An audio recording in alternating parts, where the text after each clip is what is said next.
नमस्कार आप सभी को। आज का हमारा वीडियो लेक्चर है pollen grain structure.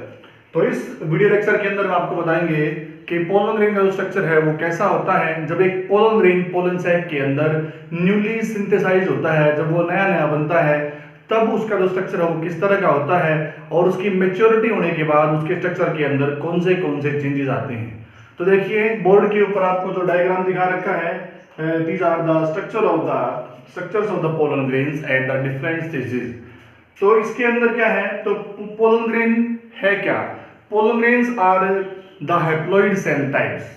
Pollen grains क्या है? Pollen grains are the haploid cell types. और प्लांट्स जो हैं पोलन ग्रेन को एज ए मेल गैमेट्स के तौर पे क्या करते हैं, यूज करते हैं। पोलन ग्रेन वो हैप्लॉइड सेल स्ट्रक्चर्स हैं जो प्लांट्स की बॉडी के अंदर फ्लावर में उनके पोलन सैक के अंदर क्या होते हैं, प्रोड्यूस होते हैं। और जो सेल्स पोलन ग्रेन को प्रोड्यूस करती हैं उन सेल्स को हम बोलते हैं these cells are called as the microspore mother cells. तो एक स्ट्रक्चर की अगर इसकी बात करते हैं तो ये है, this is the first diagram, this is the second diagram, this is the third and this is the last one।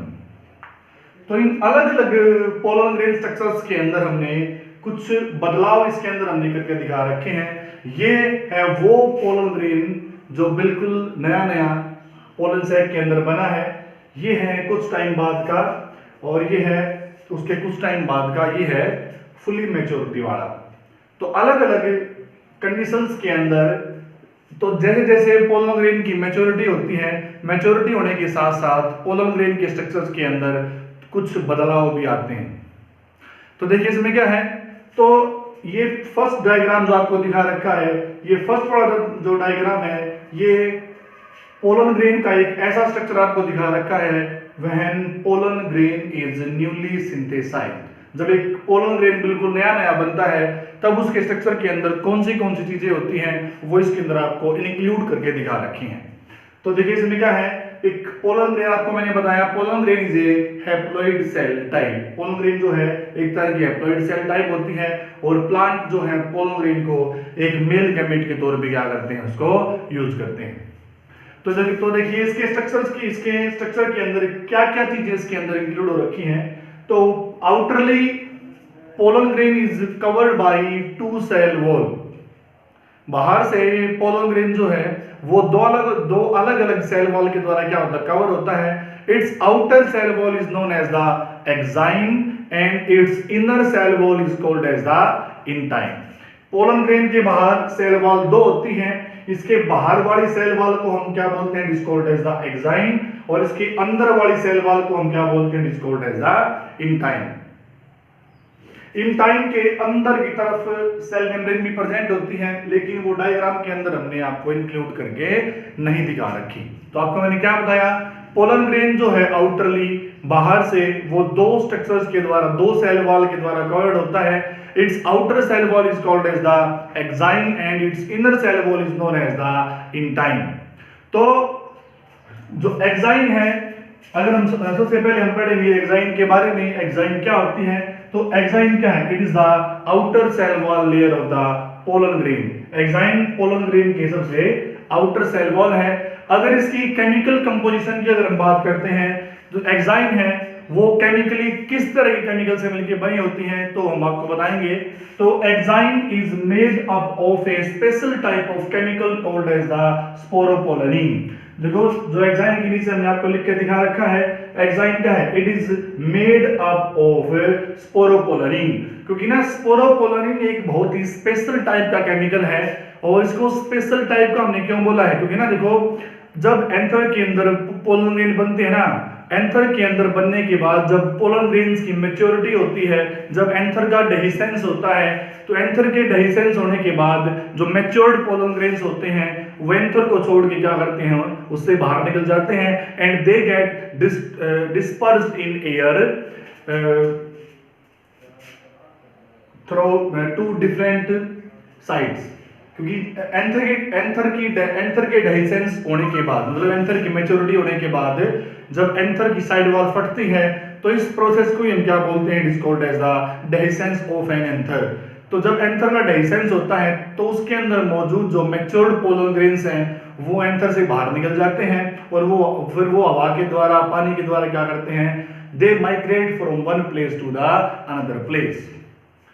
तो इसमें क्या है, तो यहाँ पे एक टर्म है विएबिलिटी। इसका मीनिंग क्या होता है कि पोलन ग्रेन के बनने के बाद पोलन ग्रेन प्रोड्यूस होने के कितने टाइम बाद फर्टिलाइजेशन के लायक रहता है। मतलब एक पोलन ग्रेन बनने के बाद कितने टाइम बाद तक वो एग सेल को फर्टिलाइज कर सकता है, इस टाइम पीरियड को ही क्या बोलते हैं, उसकी विएबिलिटी बोलते हैं। क्या बोलते हैं, उसकी विएबिलिटी। आपको मैं दोबारा फिर रिमाइंड करवा रहा हूं, पोलन ग्रेन विएबिलिटी से हमारा मतलब क्या होता है कि पोलन ग्रेन के बनने के बाद पोलन ग्रेन कितने टाइम बाद तक एग सेल को फर्टिलाइज कर सकता है, उसके इसी टाइम पीरियड को क्या बोलते हैं, उसकी विएबिलिटी बोलते हैं। तो अलग अलग प्लांट स्पीसीज के केस में जो पोलन ग्रेन्स हैं उन सभी की जो विएबिलिटी है, कि जो विएबिलिटी का टाइम पीरियड है, वो सभी के अंदर क्या होता है, बिल्कुल अलग अलग होता है। तो कुछ प्लांट ऐसे हैं जिनके पोलन ग्रेन की विएबिलिटी कुछ मिनट होती है, कुछों में कुछ घंटे होती है, कुछों में कुछ वीक्स होती है, कुछों में कुछ महीने होती है। तो वो अलग अलग स्पीसीज टाइप पे डिपेंड करता है कि पोलन ग्रेन किस तरह के प्लांट के हैं, ठीक है ना। लेकिन पोलन ग्रेन की जो विएबिलिटी है उसको लंबे टाइम तक बना के रखना, ये काम किसका होता है, ये काम होता है पोलन ग्रेन के सबसे बाहर मौजूद एक्साइन नाम की लेयर का। क्योंकि ना एक्साइन किससे बनी होती है, एक्साइन बनी होती है स्पोरोपोलेनिन से, और स्पोरोपोलेनिन एक स्पेशल टाइप का केमिकल है जिसके अंदर कुछ प्रॉपर्टीज होती हैं। कौन सी प्रॉपर्टी, उसकी पहली प्रॉपर्टी क्या है, sporopollenin is water resistant in nature. मतलब पोलन ग्रेन जो है वो स्पोरोपोलेनिन क्या है, स्पोरोपोलेनिन नेचर में कैसा होता है, इट इज वाटर रेजिस्टेंट। मतलब पोलन ग्रेन के अंदर से मॉइस्चरनेस को रिलीज होने से रोकना, ये काम किसका होता है, ये काम होता है स्पोरोपोलेनिन का। तो मतलब स्पोरोपोलेनिन जो है वो पोलन ग्रेन के अंदर से उसके मॉइस्चर कंटेंट को कम होने से क्या करता है, रोक देता है, जिससे पोलन ग्रेन के अंदर एक मॉइस्चरनेस क्या है उसके अंदर बनी रहती है और उसकी विएबिलिटी क्या होती है, इस कारण से क्या होती है, बढ़ जाती है। जिसकी जो सेकंड प्रोबेबिलिटी है वो क्या है, it keeps safe pollen from the acidic and the alkaline medium. मान लो कोई पोलन ग्रेन एंथर से निकल गया और एंथर से निकलने के बाद अगर वो पोलन ग्रेन किसी एल्कलाइन मीडियम के अंदर जाके गिर गया या फिर वो किसी एसिडिक एनवायरनमेंट के अंदर जाके गिर गया, तो इन दोनों ही कंडीशन में स्पोरोपोलेनिन जो होता है वो पोलन ग्रेन को बचाता है, किससे, हाईली एसिडिक एनवायरनमेंट से और हाईली एल्कलाइन मीडियम से। तो एसिडिक एनवायरनमेंट से बचाना और फिर एल्कलाइन मीडियम से पोलन ग्रेन की सेफ्टी करना, ये दोनों ही काम किसके होते हैं, स्पोरोपोलेनिन के। इसका एक तीसरा फंक्शन और है, इन दोनों फंक्शंस के अलावा स्पोरोपोलेनिन क्या करता है, it also protect the pollen grain from the high temperature. मान लो एंथर के अंदर से रिलीज होने के बाद, एंथर के अंदर से निकलने के बाद अगर पोलन ग्रेन माइग्रेट करके किसी ऐसी जगह पे अगर वो गिर गया जहां का टेम्परेचर क्या है, ऑप्टिमल वैल्यू से ज्यादा है, तो इस कंडीशन में भी क्या करता है, इस कंडीशन में भी जो स्पोरोपोलेनिन है वो पोलन ग्रेन को क्या करता है, हाई टेम्परेचर से बचाता है और क्या करता है, उसकी विजिबिलिटी की जो वैल्यू है, जो टाइम पीरियड उसको क्या है, इंक्रीज कर देता है, जिससे पोलन ग्रेन जो है वो काफी लंबे टाइम पे जिंदा रहता है और इससे पोलिनेशन होने की जो चांसेस हैं वो क्या होते हैं, इससे बढ़ जाते हैं।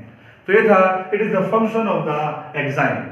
उसके बाद क्या है, एक्साइन के ठीक नीचे एक सेल वॉल लेयर और होती है और एक्साइन के नीचे की इस सेल वॉल लेयर को हम बोलते हैं, this cell wall layer is known as the intine. आपको मैंने बताया था कि पोलन ग्रेन के बाहर जो सेल वॉल लेयर है वो है दो, बाहर वाली सेल वॉल लेयर को हमने क्या नाम दिया, it is called as the exine, और अंदर वाली जो सेल वॉल लेयर है उसको हमने क्या नाम दिया, it is called as the intine.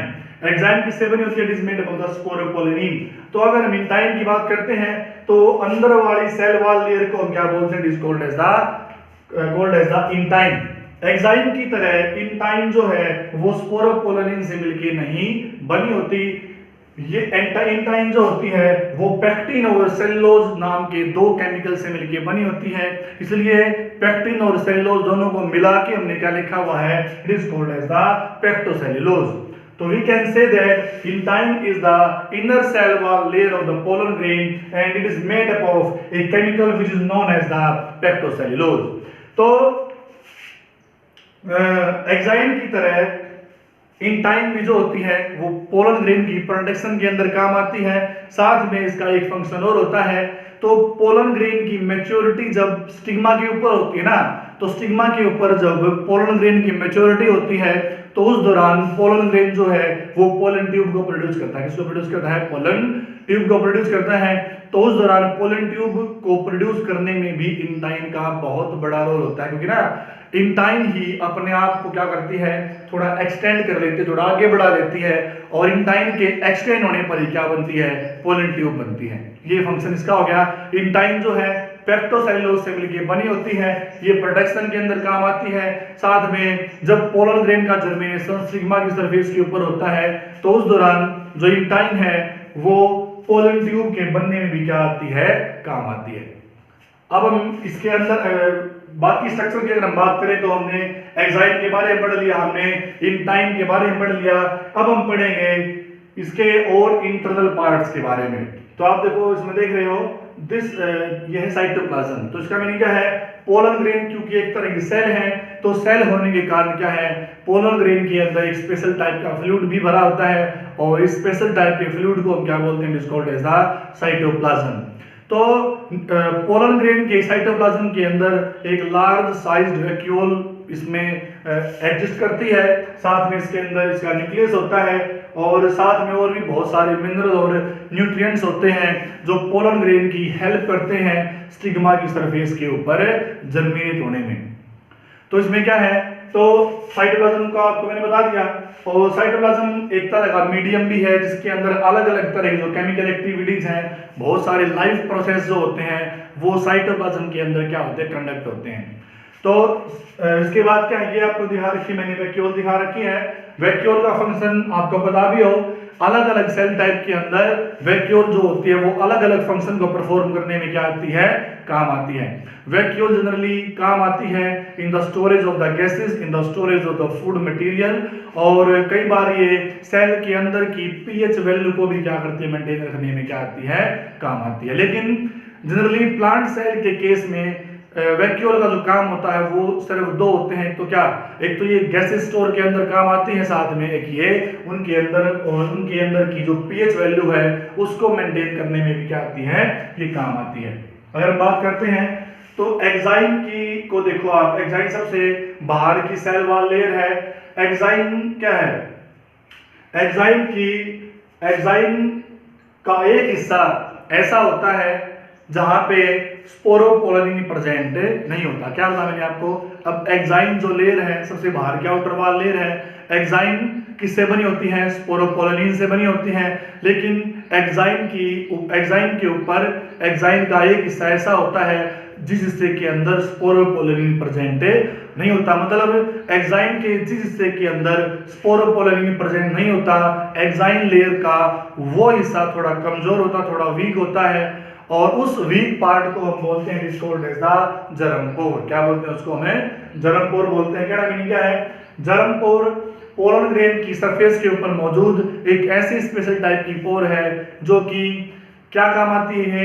जब स्टिग्मा की सरफेस के ऊपर पोलन ग्रेन का जर्मिनेशन होता है तो उस दौरान ये इस जर्मपोर से ही पोलन ट्यूब बाहर निकलती है। क्या निकलती है? इस जर्मपोर से ही पोलन ट्यूब बाहर निकलती है। आपको मैंने क्या बताया? क्योंकि जर्मपोर वाले हिस्से के अंदर स्पोरोपोलिन प्रेजेंट नहीं होता। क्यों नहीं होता?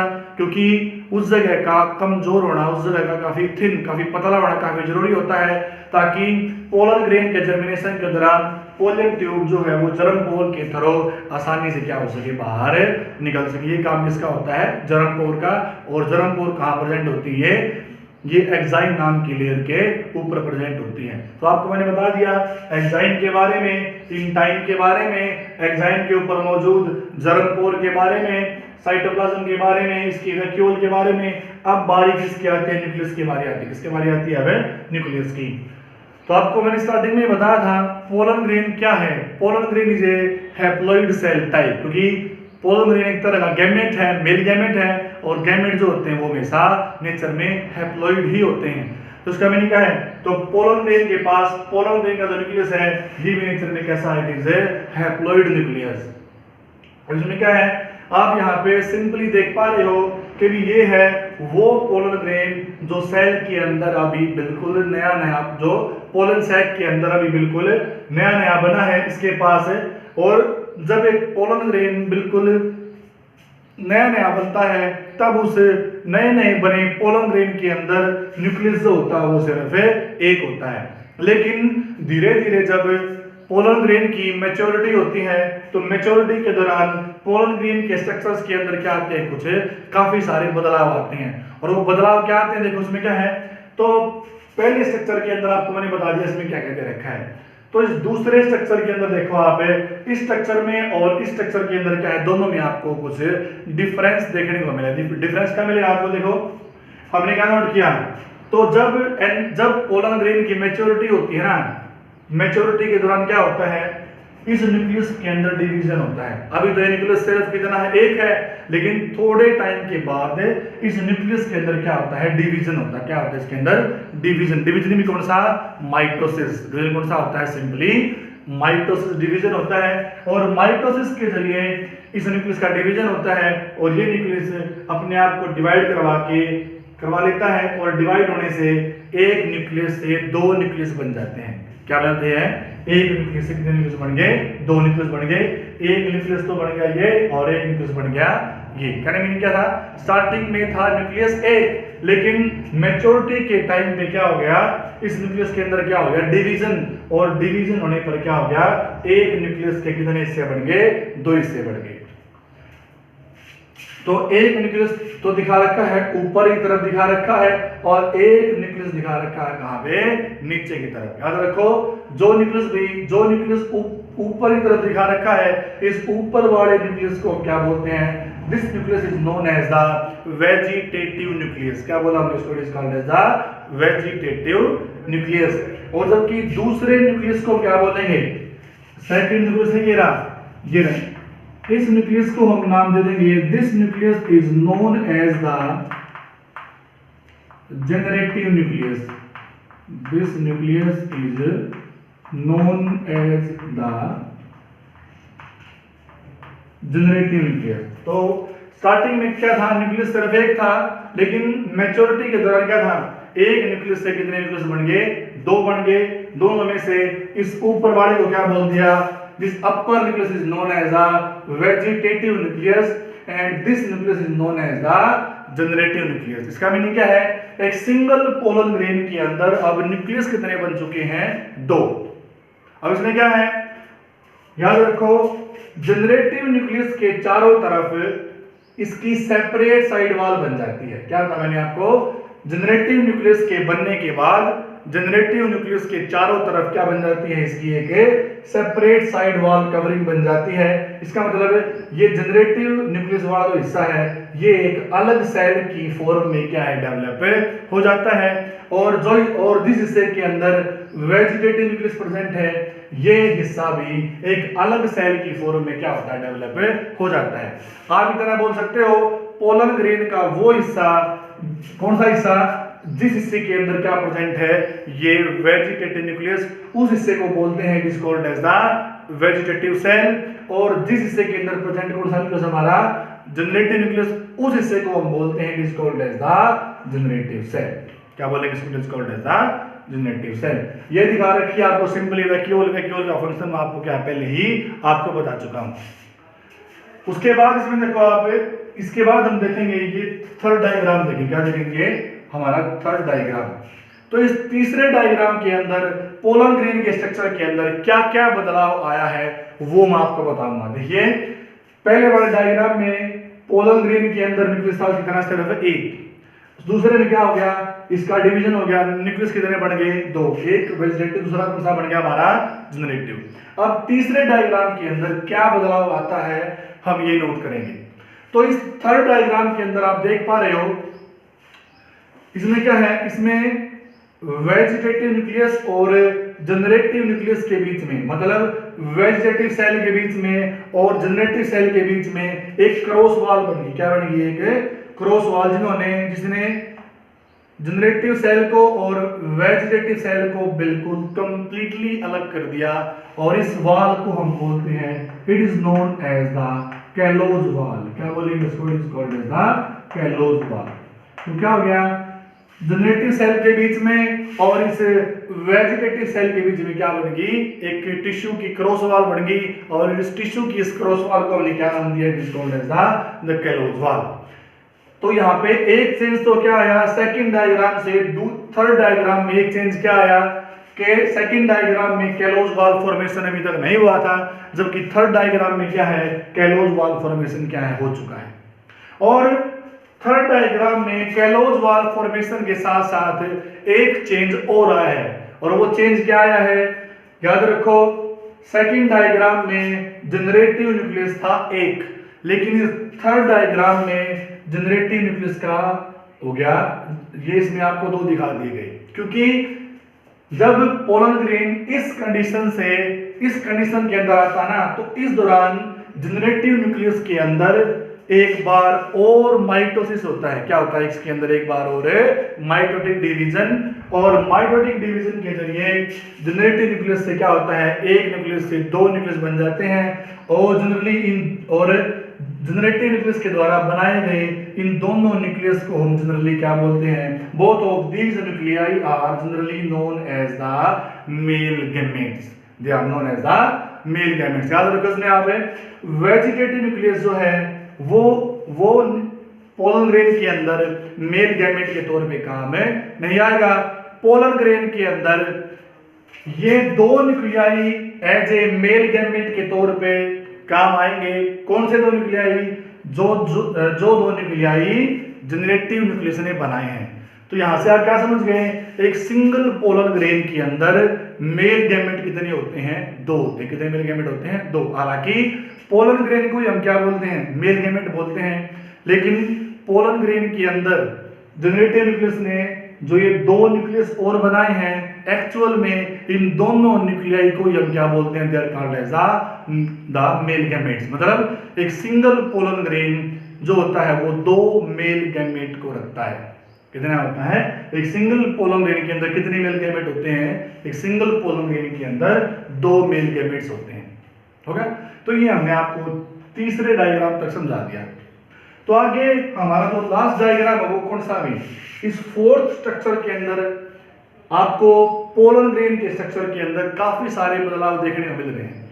क्या बदलाव इसमें मिल रहे हैं? इसमें आप क्या है, आपको मैंने क्या बताया था?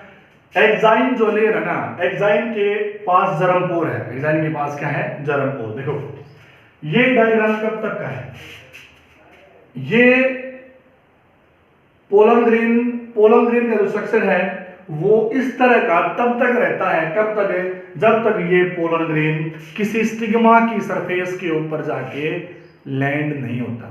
जब कोई पोलन ग्रेन किसी स्टिग्मा की सरफेस के ऊपर जाके लैंड करता है, तो स्टिग्मा की सरफेस के ऊपर लैंड करने के बाद स्टिग्मा की जो सेल्स होती हैं क्या करती हैं? स्टिग्मा की सेल्स उस पोलन ग्रेन को क्या देती हैं? अपने पास से न्यूट्रिशन, और न्यूट्रिशन लेके पोलन ग्रेन क्या करता है? अपना जर्मिनेशन स्टार्ट कर देता है। और जब पोलन ग्रेन अपना जर्मिनेशन शुरू करता है, तो जर्मिनेशन के दौरान जो इंटाइन नाम की लेयर है ना, जो इंटाइन नाम की लेयर है, ये इंटाइन नाम की लेयर स्टिग्मा से न्यूट्रिशन लेके क्या करती है? अपने आप को एक्सटेंड, मतलब अपने आप को ये आगे की तरफ बनाना शुरू कर देती है। और जब इंटाइन आगे की तरफ बढ़ती है, जब इसका आकार बढ़ता है, तो वो उसका बड़ा हुआ जो हिस्सा होता है वो जर्म पोर को तोड़ के कुछ इस तरीके से क्या है? पोलन ग्रेन से बाहर निकल आता है। इस दौरान क्या होता है? उस दौरान ये बीच की कैलोज वाल जो इस वेजिटेटिव सेल के बीच में और इस जनरेटिव सेल के बीच में बनी हुई थी, ये बीच की कैलोज वाल भी यहाँ से क्या होती है? हट जाती है। इसमें याद रखो, अब स्टिग्मा की सरफेस के ऊपर आने के बाद, क्योंकि ना अब जो स्टिग्मा है, स्टिग्मा के ठीक नीचे जो ये ट्यूब है, दिस इज द स्टिग्मा, और ये क्या है? This is the pistil style. This is the pistil style. अब पोलन ग्रेन यहाँ पे आया, स्टिग्मा की सरफेस के ऊपर लैंड किया, और पोलन ग्रेन का जर्मिनेशन हुआ, और जर्मिनेशन के बाद क्या हो गया? पोलन ट्यूब बनना शुरू हुई। और पोलन ट्यूब किससे निकली थी? पोलन ट्यूब जर्म पोर को तोड़ के बाहर निकली थी। और तोड़ने के बाद क्या करती है, फिर ये पिस्टल स्टाइल के जरिए डाउनवर्डली मतलब ओवरी की तरफ पिस्टल स्टाइल के थ्रू होती है क्या करती है, नीचे की तरफ मूव करना स्टार्ट कर देती है। लेकिन पोलन ट्यूब को क्या पता कि मूवमेंट कहाँ करनी है, कि मूवमेंट जो है या ये मूवमेंट नीचे क्यों हुई, मूवमेंट साइड में क्यों नहीं हुई, मूवमेंट ऊपर क्यों नहीं हुई। तो पोलन ट्यूब को क्या पता किस डायरेक्शन के अंदर मूव करना है। तो पोलन ग्रेन के बनने की जो गाइडेंस है वो कौन करता है? हमारा वेजिटेटिव न्यूक्लियस। आपको मैंने बताया था ना कि पोलन ग्रेन के अंदर वेजिटेटिव न्यूक्लियस जो है वो मेल गैमेट के तौर पे तो काम नहीं आता, लेकिन पोलन ग्रेन के जर्मिनेशन के दौरान जब पोलन ग्रेन की जर्म पोर से पोलन ट्यूब बनती है तो उस पोलन ट्यूब को जनरेट करवाना, उसकी डायरेक्शन को तय करना और उसको आगे से आगे दिशा देना, उसको डायरेक्शन देना, उसको डाउनवर्डली मूव करवाना और उसकी प्रॉपर गाइडेंस करना, ये काम किसका होता है? वेजिटेटिव न्यूक्लियस का होता है। जिसमें क्या है, तो इस ये है it is the germinated pollen grain. क्या है? It is the germinated pollen grain. अब इसमें क्या है, तो इस जर्मिनेट हो रहे पोलन ग्रेन से क्या हो गया, इन टाइम ने एक्सटेंड किया और वो पोलन ट्यूब की फॉर्म में क्या हो, उसने बाहर निकलना शुरू कर दिया। जब ये पोलन ट्यूब बाहर निकलना शुरू करती है तो क्या हो गया, साथ में क्या है, ये वेजिटेटिव न्यूक्लियस भी क्या करता है, ये पोलन ट्यूब के अंदर आ जाता है, दिखा रखा नीचे, क्योंकि पोलन ट्यूब किस डायरेक्शन में मूव करेगी, कैसे बनेगी, ये सारी बातें जो होती हैं ये ट्यूब न्यूक्लियस क्या करता है, उसको डिटरमाइन करता है। ओके, और जबकि आगे से आगे पोलन ट्यूब बनती रहती है और साथ में पोलन ट्यूब के अंदर ये दो मेल गैमेट जो दिखा रखे, ये दोनों मेल गैमेट क्या है, पोलन ट्यूब के पीछे पीछे क्या लगातार चलते रहते हैं। और जब फाइनली ये पोलन ट्यूब किस में एंटर करेगी, ये पिस्टल स्टाइल के जरिए होती हुई ये पोलन ट्यूब पहले किस में एंटर होगी, ओवरी के अंदर, ओवरी से किस में एंटर होगी, ओव्यूल के अंदर, और ओव्यूल से ये फाइनली किस में एंटर होगी, एम्ब्रियो सैक के अंदर। क्योंकि एम्ब्रियो सैक क्या है, ये फीमेल सेक्स पार्ट है फ्लावर का, एम्ब्रियो सैक के अंदर ही एग सेल है। और पोलन ट्यूब के बनने का मेन पर्पस क्या है, क्योंकि ये पोलन ट्यूब ही इन दोनों मेल गैमेट्स को कहां छोड़ के आएगी, एम्ब्रियो सैक के अंदर। क्यों? क्योंकि एम्ब्रियो सैक के अंदर ही क्या है, फीमेल गैमेट मतलब कि एग सेल है, और उसी जगह पे इन मेल गैमेट्स का और उस एग सेल का फ्यूजन होगा, मतलब उनका फर्टिलाइजेशन होगा, वहीं पे क्या बनेगा, जाइगोट बनेगा, वहीं पे जाइगोट से क्या बनेगा, एम्ब्रियो बनेगा, वहीं पे जाइगोट से क्या बनेगा, एम्ब्रियो बनेगा। क्योंकि वेजिटेटिव न्यूक्लियस जो है, vegetative nucleus in male gametes की तरह एम्ब्रियो सैक के अंदर एंटर नहीं करता। इसका काम क्या था, इसका काम सिर्फ इतना था कि पोलन ट्यूब को बनवाना, ठीक है, और पोलन ट्यूब के अंदर ही रहेगा, ये एम्ब्रियो सैक के अंदर एंटर नहीं करेगा। इसलिए वेजिटेटिव न्यूक्लियस को हम क्या बोल सकते हैं, also known as the tube nucleus. तो ये था भी हमारा, this is the structure of the pollen grain before pollination and after pollination. Thank you.